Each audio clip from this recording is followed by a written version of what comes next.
함께 우리 신앙을 고백하시겠습니다. 나는 전능하신 아버지 하나님, 천지의 창조주를 믿습니다. 나는 그의 유일하신 아들, 우리 주 예수 그리스도를 믿습니다.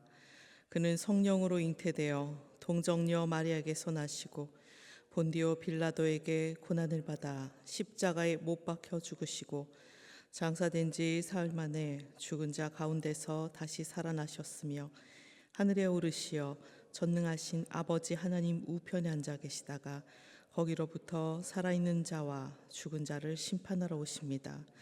나는 성령을 믿으며 거룩한 공교회와 성도의 교제와 죄를 용서받는 것과 몸의 부활과 영생을 믿습니다. 아멘. 찬송가 260장 함께 찬양하시겠습니다.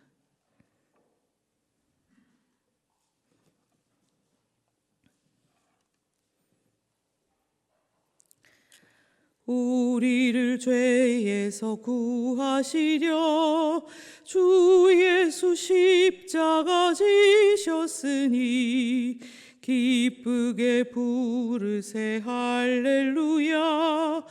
나 구원 얻었네. 찬송하세 찬송하세 주님 나를 구하셨네.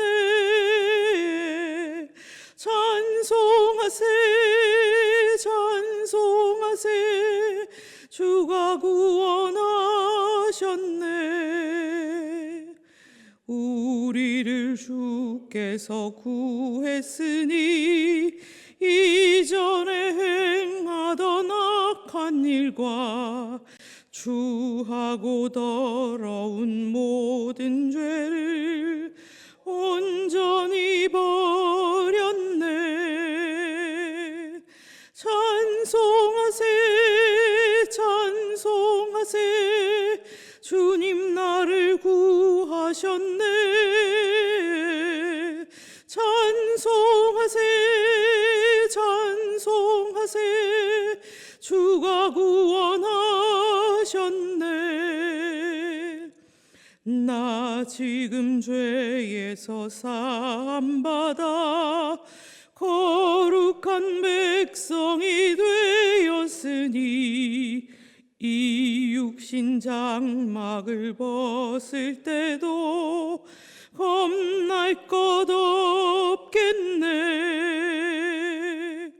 찬송하세 찬송하세 주님 나를 구하셨네. 찬송하세 찬송하세 주가 구원하셨네. 우리가 이 세상 떠날 때에 예수의 손목을 굳게 잡고 영원히 즐거운 천국에서 주 함께 살겠네. 찬송하세 찬송하세 주님 나를 구하셨네. 찬송하세 찬송하세 주가 구원하셨네.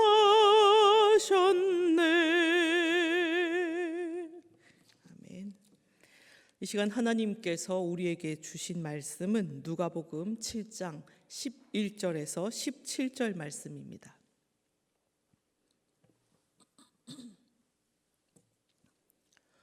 누가복음 7장 11절에서 17절 말씀을 함께 봉독하겠습니다. 그 후에 예수께서 나인이란 성으로 가실새 제자와 많은 무리가 동행하더니 성문에 가까이 이르실 때에 사람들이 한 죽은 자를 메고 나오니 이는 한 어머니의 독자요 그의 어머니는 과부라. 그 성에 많은 사람도 그와 함께 나오거늘 주께서 과부를 보시고 불쌍히 여기사 울지 말라 하시고 가까이 가서 그 관에 손을 대시니 맨 자들이 서는지라. 예수께서 이르시되 청년아 내가 네게 말하노니 일어나라 하시매 죽었던 자가 일어나 앉고 말도 하거늘 예수께서 그를 어머니에게 주시니 모든 사람이 두려워하며 하나님께 영광을 돌려 이르되 큰 선지자가 우리 가운데 일어나셨다 하고 또 하나님께서 자기 백성을 돌보셨다 하더라. 예수께 대한 이 소문이 온 유대와 사방에 두루 퍼지니라. 아멘. 우리 인생의 문제 중 가장 힘든 문제, 해결하기 힘든 문제, 어려운 문제가 바로 죽음의 문제입니다. 우리는 가족이나 또 우리와 함께 신앙생활하던 성도들 중에서 사랑하는 사람이 질병, 사고로 목숨을 잃는 것을 볼 때마다 죽음이라는 것이 우리 인간들에게 얼마나 치명적이고 깊은 고통인지를 체감하게 됩니다. 죽음은 영원한 분리라고 할 수 있겠습니다. 죽은 사람에게는 모든 것이 다 없어지는 것입니다. 가족도 명예도 재산도 다 없어지는 순간이 바로 이 죽음입니다. 그리고 살아남은 사람들도 이제 다시는 죽은 사람을 만나볼 수도 없습니다. 이래서 인간에게 있어 죽음은 가장 두려운 것이며 인간으로서의 존재의 끝, 그것이 바로 죽음입니다. 그러나 본문을 보면 예수님께서 이미 죽은 한 과부의 아들을 살리신 이 사건을 보게 됩니다. 바로 이것이 예수님의 능력의 극치를 보여주는 사건입니다. 예수님은 누구든지 다시 살게 하실 수 있는 능력을 가지신 분이었습니다. 그러나 예수님은 죽은 사람을 다시 살릴 수 있다고 해서 모든 문제가 다 해결되었다라고 선포하지 않으셨습니다. 그 이유는 사람에게는 죽음보다 더 심각한 문제, 해결해야 될 문제가 있음을 알고 계셨기 때문입니다. 사람에게는 죽음보다 더 무서운 불행이 있는데 예수님은 그것을 해결하기 위해서 우리 가운데, 이 땅 가운데 오셨습니다. 죽음보다 무서운 것, 그것은 무엇이겠습니까? 그것은 바로 죄입니다. 11절에서 13절 말씀을 다시 한번 보겠습니다. 말씀을 함께 읽겠습니다. 그 후에 예수께서 나인이란 성으로 가실새 제자와 많은 무리가 동행하더니 성문에 가까이 이르실 때에 사람들이 한 죽은 자를 메고 나오니 이는 한 어머니의 독자요 그의 어머니는 과부라. 그 성에 많은 사람도 그와 함께 나오거늘 주께서 과부를 보시고 불쌍히 여기사 울지 말라 하시고. 어떻습니까? 이 장례식은 너무나 불행한 슬픔이 가득한 장례식이었습니다. 나인성의 과부에게 있어 아들은 모든 소망이었을 것입니다. 그런데 이 아들이 젊어서 죽는 바람에 과부의 모든 소망이 사라지기에 이릅니다. 이 여인의 슬픔은 너무 커서 아무도 위로할 수 없었습니다. 그런 가운데 예수님을 만나게 된 것입니다. 여기서 우리는 몇 가지 중요한 사실을 알 수 있습니다. 먼저 예수님은 우리 인간이 겪는 힘든 문제들을 결코 피해가지 않으셨다는 사실입니다. 예수님은 병든 사람이 보기에 흉하다고 외면하거나 죽은 사람이 부정하다고 피하지 않으셨습니다. 예수님은 사람들이 겪는 가장 비참한 부분까지, 가장 슬픔이 가득한 그 순간에까지 함께 하셨습니다. 예수님은 이 과부를 불쌍히 여기시면서 딱 두 마디의 말씀을 하셨습니다. 그런데 이 말씀이 온 천하 사람들이 놀랄 능력으로 나타났습니다. 먼저 예수님께서는 과부에게 울지 말라라고 하셨습니다. 13절의 말씀 제가 다시 한번 읽어드리겠습니다. 주께서 과부를 보시고 불쌍히 여기사 울지 말라 하시고. 과부는 지금 엄청난 슬픔을 당하고 있습니다. 그런데 왜 예수님께서는 울지 말라고 하셨을까요? 예수님의 말씀은 자신이 느끼는 슬픈 감정이 전부라고 생각하지 말고 이제 그 슬픔에서 벗어나 네 앞에 서 있는 자가 누군지 한번 바라보라 라고 말씀 건네신 겁니다. 우리는 때로 우리의 슬픔이나 절망의 감정이 너무 커서 우리 앞에 서 있는 분이 누구신지, 우리 곁에 또 우리 영혼에 내주하고 있는 분이 누구신지 잊을 때가 있습니다. 예수님을 또 하나님을 생각하지 못할 때가 있습니다. 그러나 성도에게 가장 큰 축복은 무엇이겠습니까?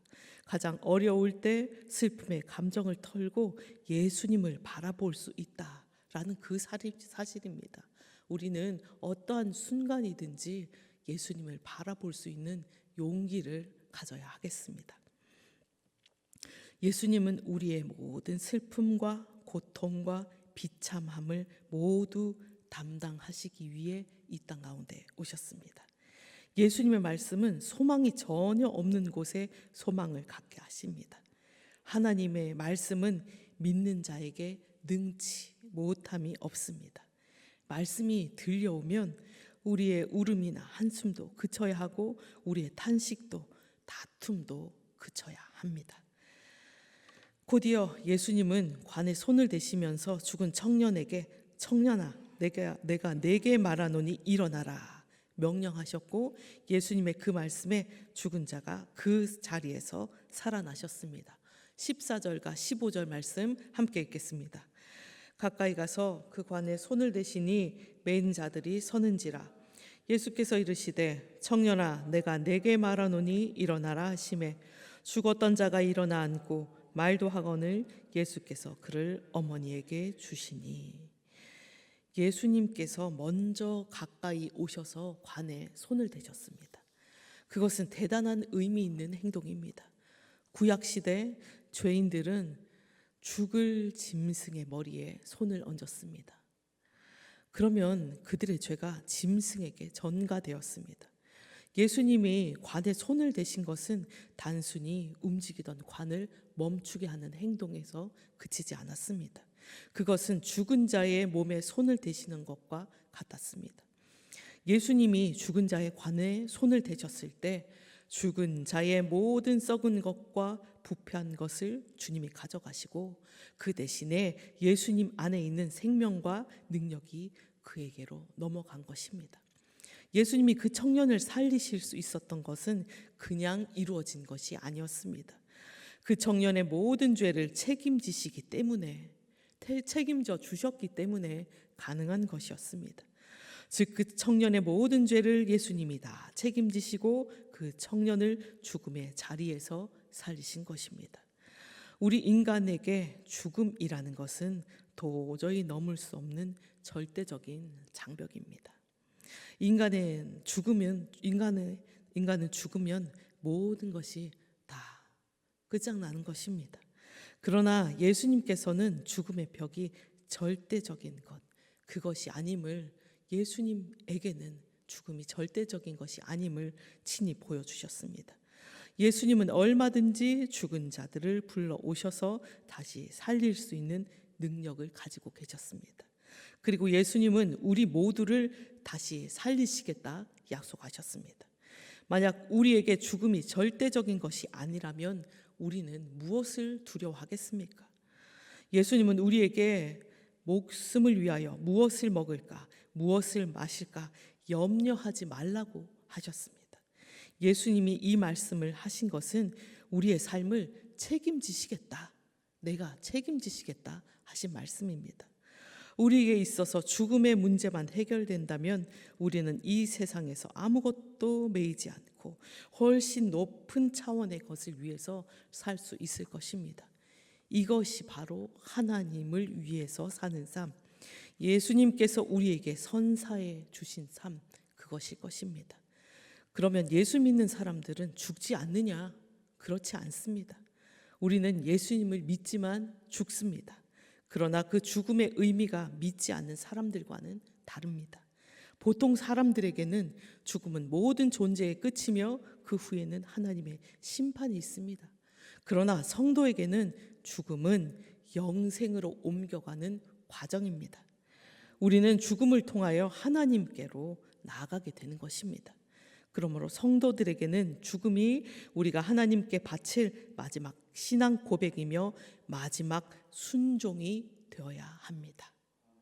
마지막 신앙 고백, 마지막 순종을 준비하는 삶, 그 삶을 우리는 오늘도 살아내야 하겠습니다. 우리가 믿음으로 죽을 수 있을 때 하나님 앞에서 다시 살 것을 믿을 수 있습니다. 성도들에게 이 세상에 사는 것은 하나님을 위하여, 다른 성도들을 위하여 마음껏 헌신할 수 있는 시간인 것과 동시에 영원, 즉 죽음 이후를 준비하는 시간인 것입니다. 우리 모두는 주님의 피로 죄사함을 얻었고 동시에 하나님으로부터 영생을 약속받은 사람들입니다. 그러기에 우리는 세상 사람들과는 다른 모습으로 이 땅에서의 삶을 살아가야 할 것입니다. 오늘 하루도 성결한 성도의 삶을 살아가기를 힘씁시다. 그리고 사라지고 말 이 땅의 것들을 위해서 사는 것이 아니라 영원한 것을 위해 힘있고 그리고 당당하게 살아가는 우리들이 되어야 하겠습니다. 기도하시겠습니다. 하나님, 소망이 없던 우리를 불쌍히 여기시고 먼저 찾아와 주셔서 감사드립니다.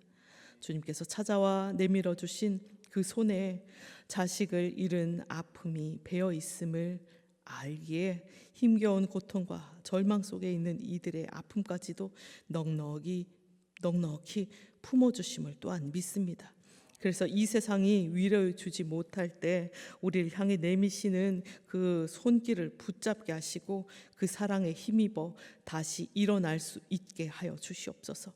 이것이 오늘을 살고 영원을 사는 우리의 믿음이 되게 해 주시옵소서. 오늘도 하나님 주님 앞에 드릴 신앙의 고백, 마지막 순종의 삶을, 그 걸음을 살아가기에 주님 더욱 힘쓰는 우리 모두가 되게 해 주시옵소서. 또 하나님, 새로운 하루를 시작하게 해주신 그 은혜에 감사드립니다. 이 하루가 주님의 축복 속에서 시작되게 하시고 모든 성도들이 주님의 능력과 평강으로 가득한 하루를 살아갈 수 있도록 주님 돌보아 주시옵소서. 하나님, 교회를 위해서 우리 모든 희성교회 성도들이 함께 기도하고 있습니다. 조속히 교회의 모든 소송과 문제가 온전히 해결될 수 있도록 주님 도와주시옵소서. 주님 일해 주시옵소서. 회복을 간구하는 성도들에게 소망에 대한 믿음의 확신이 있게 하여 주시옵소서. 사람의 힘과 지혜보다 하나님을 더욱 의지하며 이 일들을 헤쳐나갈 수 있도록 도와주시고 주님 모든 순간을 넉넉히 이길 힘을 주시기를 간구합니다.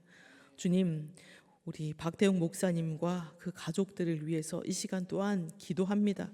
모든 상황 속에서 주님만을 바라보게 하시고 또 간구하는 목사님의 기도를 들어주시옵소서.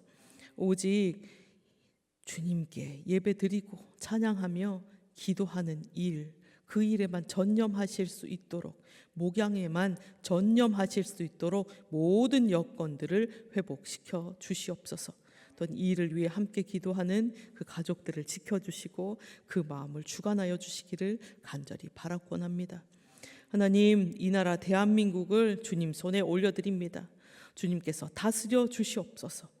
혼란한 정치 상황이 조속히 안정을 찾을 수 있도록 주님 도와주시옵소서. 국가의 모든 위기들을 지혜롭게 헤쳐나갈 수 있도록 위정자들에게 하늘의 지혜와 주님을 두려워하는 마음을 부어 주시옵소서. 진리의 말씀으로 이 나라를 주님께서 다스려 주시고 하나님의 정의가 실현되는 이 나라 되도록 주님 붙들어 주시옵소서. 하나님, 또한 하나님, 온 교회와 나라를 위해서 간구하는 우리 성도님들의 삶을 주님 앞에 올려드립니다. 오늘도 세상에 나아가 새로운 한 주간을 시작하는 우리 성도님들이 이번 일주일도 주님 안에서 승리하게 하여 주시옵소서. 주님께 순종하며 나아가기에 어떠한 상황 가운데서도 흔들리지 않고 주님의 손 꼭 붙잡고 동행하는 은혜를 누리게 하여 주시옵소서. 그로 인해서 살아계신 하나님을 매 순간 경험하는 복된 날들 누리실 수 있도록 주님 함께 해주십시오. 또 하나님, 희성교회 모든 가정들이 말씀에 순종하는 믿음의 가정으로 세워지게 해주십시오. 주님께서 부어주시는 말씀으로 세워질 뿐만 아니라 주님의 사랑으로 가득 넘치는 화목한 가정 될 수 있도록 주님께서 붙들어 주시옵소서. 또 하나님, 성도님들이 나아갈 일터와 사업장 가운데 복을 더하셔서 요셉의 형통한 복을 누리시면서 살아갈 수 있도록 도와주십시오. 세상 사람들이 바라보기에 믿는 사람들이기에 저 모든 형통함이 있구나, 믿는 사람들이기에 모든 곳에서 복을 누리며 살아가는구나 하며 주님 모든 이들에게 칭찬받는 우리 성도님들 다 되실 수 있도록 도와주시옵소서. 맡은 일들을 충성되이 감당하기에 사람들뿐만 아니라 하나님께 인정받고 사랑받는 우리 성도님들 되실 수 있도록 도와주시옵소서. 이 시간 우리 선교사님들의 사역 그리고 가정을 위해서 기도합니다. 선교사님들의 사역 가운데 주님께서 함께 역사하여 주셔서 많은 영혼들이 구원받고 주님 앞에 돌아오는 그 놀라운 구원의 역사가 오늘도 일어나게 해주시고, 또 하나님 자기의 귀한 열매들이 30배, 60배, 100배 맺어지는 이 한 날 될 수 있도록 도와주시옵소서. 이 선교사님들의 가정 가운데도 크나큰 은혜를 더해 주시고 말씀이 역사하는 그 역사가 일어날 수 있도록 함께 해 주시옵소서. 주님께서 보호해 주셔서 불기둥, 구름기둥으로 늘 갈 길을 보여주시고 주님께서 인도하시는 그 길로 나아가기에 주님을 늘 만나는, 주님 손 꼭 잡고 동행하는 코람데오의 삶을 살아가실 수 있도록 선교사님들 도와주시고 붙들어 주시기를 간구합니다. 주님 또한 코람데오 그 삶을 우리 자녀들이 그대로 누리기를 간절히 바라고 원합니다. 열심히 자신의 삶을 준비한 우리 자녀들, 그 앞날을 위해서 기도하는 부모가 될 수 있도록 우리들을 붙잡아 주시옵소서. 우리 자녀들을 위해서 기도합니다. 그들의 인생을 축복하며 기도합니다.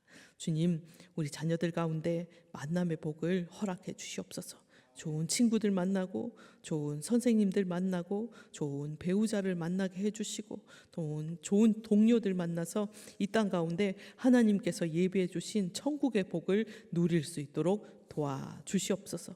또 하나님 아버지, 이 순간 군복무 중인 자녀들, 그 아이들 끝까지 붙잡아 주시고, 또 유학 중인 자녀들 어려움 겪지 않도록 더해 주시기를 간절히 바라고 원합니다.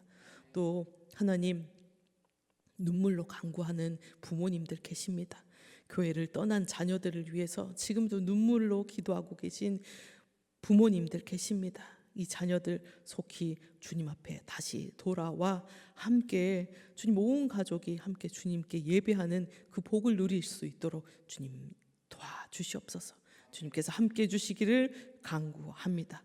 주님 하나님, 이 시간 주님 병상에 있기에 이 자리에 나와 예배드리고 기도하지 못하는 많은 환우들, 또 연약한 이들 주님께서 기억하여 주시옵소서. 그들 가운데 찾아가 주셔서 치유해 주시고 회복해 주시옵소서. 또한 하나님, 자신의 힘으로는 감당할 수 없는 어려움 가운데 있는 우리 성도님들 그 눈물의 기도를 들으시고 역사하여 주시기를 간구합니다. 주님, 우리 인생의 연약함을 기억하여 주시옵소서. 붙들어 주시옵소서. 우리 희성교회 모든 성도님들을 주님 앞에 올려드립니다. 주님 돌보아 주시고 주님께서 그 가정의 가장이 되어주시고, 오늘도 주님께서 불꽃과 같은 눈으로 모든 성도님들을 주님 지켜봐 주시고, 주님 온전히 주님의 길로, 주님께서 이끄시는 그 길로, 시온의 대로로만 이끌어 주시기를 간절히 바랐고 원하오니 주님 함께해 주시옵소서. 주님께서 사랑해 주시고 동행해 주시고 보호해 주시고 인도해 주실 것을 믿으며 이 모든 말씀 우리 주 예수 그리스도 이름으로 기도드립니다. 아멘. 각자의 자리에서 기도하시겠습니다.